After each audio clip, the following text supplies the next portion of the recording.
For Module 3 of IDT 507, we studied the electronic era. And as far as communication is concerned, electricity changed everything. Hands down, it was the biggest advancement for communication the world had ever seen.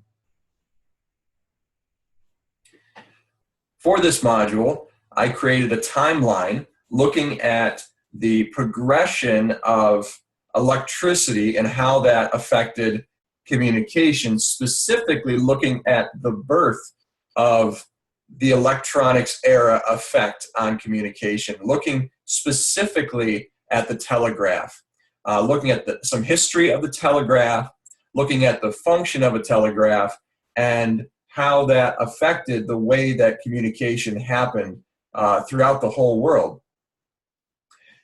Up until this point, in the pre-telegraphic era, every form of communication was required that the receiver of the message either be within line of sight of the message or within earshot of the message. So if it was a visual message, the person sending and receiving the message had to be within eyesight of each other or within a visual cue from each other, whether it was a flag or a lantern or a signal fire. If it was an audible message, such as drums, the sender and the receiver had to be within a audible distance from each other, so maybe as much as a couple of miles. But either way, these factors of visual and audible limited how far and how fast communication could travel. Now that electricity is part of the process of communication, communication can happen much faster and over a much longer distance. Now, there are still restrictions and limits.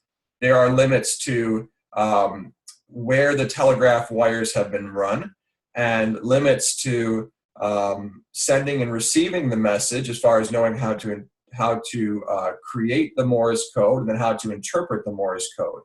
So electricity made a big difference when it came to communication. So for this module, I did spend some time talking about the fundamentals of electricity, which probably wasn't the most, wasn't entirely pertinent to the class, but I personally did find it very fascinating, the study of electricity and the basics of electricity.